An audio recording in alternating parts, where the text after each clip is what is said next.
ಎಲ್ಲರಿಗೂ ನಮಸ್ಕಾರ ಸ್ನೇಹಿತರೆ.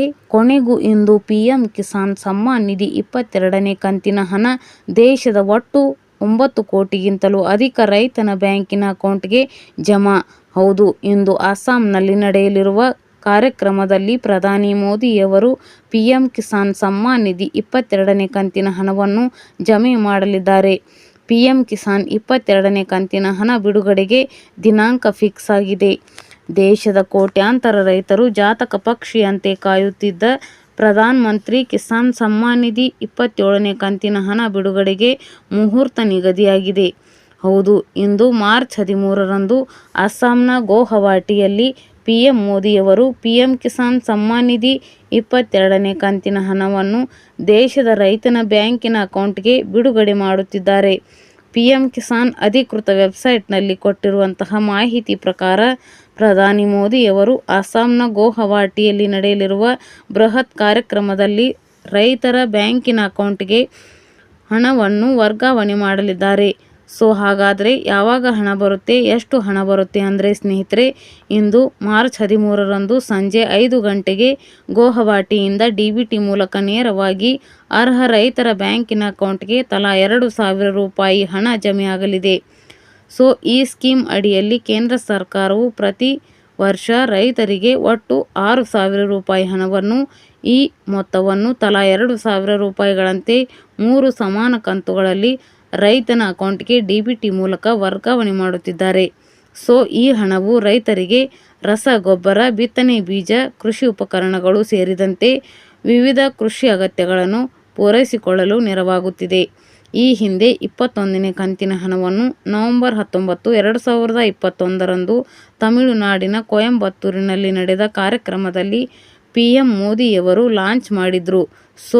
ಇವಾಗ ಮಾರ್ಚ್ 13ರಂದು ಅರ್ಹ ರೈತರ ಬ್ಯಾಂಕಿನ ಅಕೌಂಟ್ಗೆ ಪಿಎಂ ಕಿಸಾನ್ ಸಮ್ಮಾನ್ ನಿಧಿ 22ನೇ ಕಂತಿನ ಹಣವನ್ನು ಅಸ್ಸಾಂನಲ್ಲಿ ಪಿಎಂ ಮೋದಿಯವರು ಲಾಂಚ್ ಮಾಡಲಿದ್ದಾರೆ ಸ್ನೇಹಿತರೆ. ಈ ಮೂಲಕ 22ನೇ ಕಂತಿನ ಹಣ 2,000 ರೂಪಾಯಿ ಇತರ ಬ್ಯಾಂಕಿನ ಅಕೌಂಟ್ಗೆ ಜಮೆ ಆಗುತ್ತಿದೆ. ಹಾಗಾದರೆ ಇಂದು ಯಾರಿಗೆಲ್ಲ ಜಮೆ ಆಗುತ್ತೆ, ಯಾರಿಗೆಲ್ಲ ಹಣ ಸಿಗುವುದಿಲ್ಲ ಅಂದರೆ ಸ್ನೇಹಿತರೆ, ಇಲ್ಲಿ ಪಿಎಂ ಕಿಸಾನ್ ಸ್ಕೀಮ್ ಅಡಿಯಲ್ಲಿ ಅಕ್ರಮವನ್ನು ತಡೆಯಲು ಸರ್ಕಾರ ಕಟ್ಟುನಿಟ್ಟಿನ ಕ್ರಮ ಕೈಗೊಂಡಿದೆ. ಫೆಬ್ರವರಿ 1, 2019ರ ನಂತರ ಭೂಮಿಯ ಮಾಲೀಕತ್ವವನ್ನು ಪಡೆದ ಹೊಸ ರೈತರು ಈ ಯೋಜನೆಯ ಲಾಭ ಪಡೆಯಲು ಅರ್ಹರು ಇರುವುದಿಲ್ಲ. ಹೌದು, ಯಾವ ರೈತರು 2019ರ ನಂತರ ಹೊಸ ಭೂಮಿಯನ್ನು ಪಡೆದುಕೊಂಡಿದ್ದರೂ ಅಂಥ ರೈತರು ಈ ಸ್ಕೀಮ್ಗೆ ಅಪ್ಲೈ ಮಾಡುವಂತಿಲ್ಲ.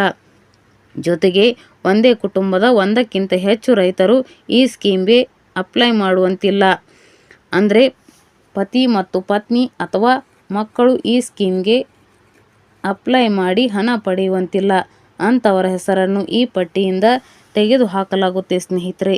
ಹಾಗೆಯೇ ಇನ್ನು ಮುಂದೆ ಈ ಪಿಎಂ ಕಿಸಾನ್ ಸಮ್ಮಾನ್ ನಿಧಿ ಯೋಜನೆಗೆ ಅಪ್ಲೈ ಮಾಡೋದು ಹೇಗೆ ಅಂದರೆ ಸ್ನೇಹಿತರೆ, ಈ ಸ್ಕೀಮ್ಗೆ ಅಪ್ಲೈ ಮಾಡೋದಕ್ಕೆ ಹೊಸ ನೋಂದಣಿಗೆ ಫಾರ್ಮರ್ ಐಡಿ ಕಡ್ಡಾಯ. ಹೌದು, ಪಿಎಂ ಕಿಸಾನ್ ಯೋಜನೆಯಲ್ಲಿ ಕೇಂದ್ರ ಸರ್ಕಾರ ಹೊಸ ನೋಂದಣಿಗೆ ಫಾರ್ಮರ್ ಐಡಿಯನ್ನು ಕಡ್ಡಾಯಗೊಳಿಸಿದೆ. ಅಂದರೆ ಫಾರ್ಮರ್ ಐಡಿ ಕಡ್ಡಾಯವಾಗಿ ಬೇಕೇ ಬೇಕು.